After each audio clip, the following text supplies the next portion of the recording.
If anything is against the parliamentary norms, we will see to it. Okay. Now, Professor Manoj Kumar Jha. Thank you, Honorable Chairman sir.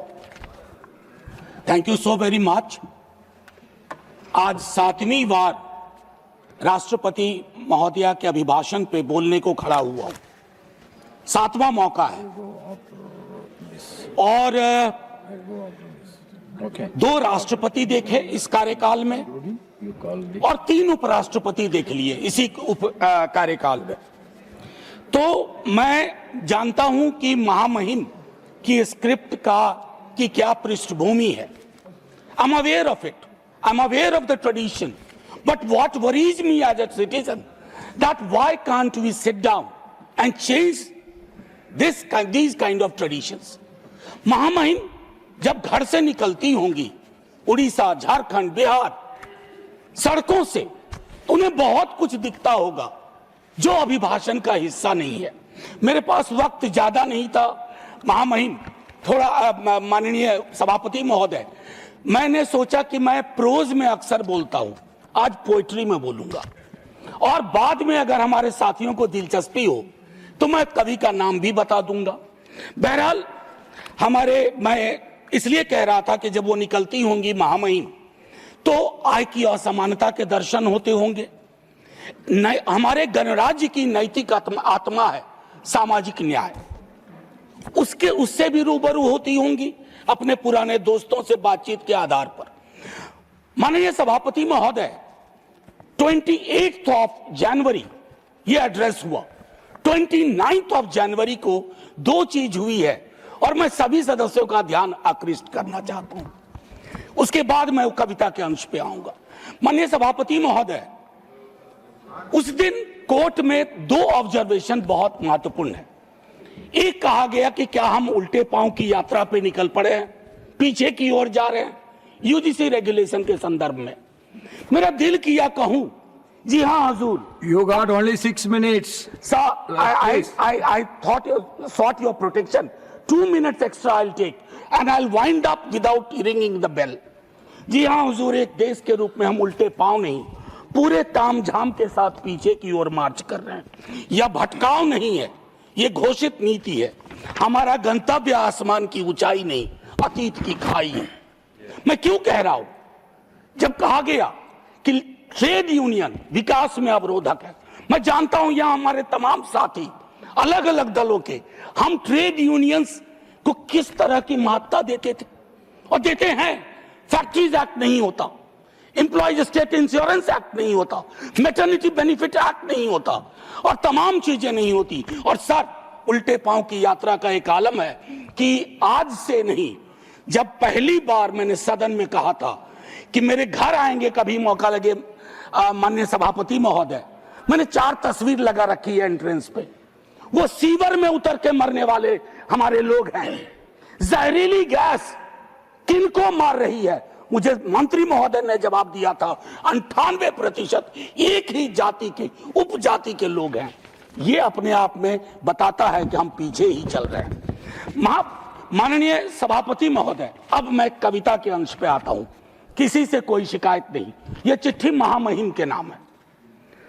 महामहिम के माध्यम से देश के नाम एक खत। मेरे प्यारे देश, ये सबके पते पे एक साथ पहुंचे। यह खत किसी एक के नाम नहीं, न सत्ता के दरवाजे पर दस्तक, न विपक्ष की मेज पर जगह की मांग, न तालियों की उम्मीद, न इतिहास की फाइल में कैद होने की चाह। यह खत उन सब के नाम है जो बोल रहे हैं, जो चुप हैं या इन दोनों से विलग हैं। हे प्यारे देश, काफी समय से महसूस करता हूं हमारे बीच का मौसम भारी हो गया है। हवा में सवाल कम है, शक ज्यादा, संवाद सिकुड़ गया है, पहचाने हांफने लगी हैं। अब हम एक दूसरे को नाम से नहीं, खानों में रख के, बाड़ों में रखकर पहचानते हैं। पड़ोसी नहीं रहता, वो किस तरफ है हम ये जानना चाहते हैं। नफरत अब अचानक नहीं फूटती, उसे सोच समझ कर उगाया जाता है। किताबों में, बहसों में, व्हाट्सएप की सुबहों में और चुनावी बिसातों पर। मेरे प्यारे देश, डर यह नहीं कि जहर फैल रहा है, डर यह है कि लोग इसे ही अपना जीवन समझने लगे। जैसे यही हवा हो, यही भाषा, यही भाव, यही नियति। मैं ये खत इसलिए नहीं लिख रहा हूं मेरे प्यारे देश कि तुम बदल जाओ। इतिहास इतने तीव्र मोड़ नहीं लेता, मैं जानता हूं। मैं बस इतना कहना चाहता हूं कि तुम यह मान लो कुछ गलत हो रहा है। हर असहमति देशद्रोह नहीं, हर सवाल दुश्मनी नहीं, और हर चुप्पी समझदारी नहीं होती। यह खत उन माँ बाप के नाम भी है जो बच्चों को नफरत के साथ डर सिखा रहे हैं, उन शिक्षकों के नाम जो सच से हिचकते हैं, उन नेताओं के नाम जो आग लगा सकते हैं, बुझाना नहीं चाहते। और हाँ, यह खत मेरे अपने नाम भी है, क्योंकि मैं भी कई बार थक कर चुप हो गया। मेरे प्यारे देश, अगर मौसम पूरी तरह ना बदले तो भी चलेगा, बस इतना हो जाए कि लोग पहचान लें कि वे बीमार मौसम में जी रहे हैं, क्योंकि पहचान के बिना इलाज सिर्फ एक बहाना है। इस खत को संभाल कर रखना, इसे किसी फाइल में मत डालना, इसे शोर भी मत बनाना, बस पढ़कर थोड़ा ठहर जाना, शायद यहीं से बदलाव की शुरुआत हो। माननीय सभापति महोदय, मैं कहना चाहता था बहुत कुछ। महामहिम के अभिभाषण के संदर्भ में, राष्ट्रीय सुरक्षा की चिंताओं पर, घरेलू राजनीति के जहर पर, आय की भयावह असमानता पर, बेरोजगारी के दंश पर, लेकिन चुप रहूंगा। बोलूंगा तो फट पड़ूंगा। आप में से कई लोग साथ में फट पड़ेंगे और वह सत्ताधीशों को नागवार गुजरेगा जो कभी इधर हैं कभी उधर हैं, क्योंकि वे खौफ खाते हैं छात्र युवाओं के सवालों से ही नहीं, बल्कि अप्रकाशित पुस्तकों के पन्नों से भी। बकौल सर्वेश्वर रहा सक्सेना, बकौल सर्वेश्वर सनद रहे।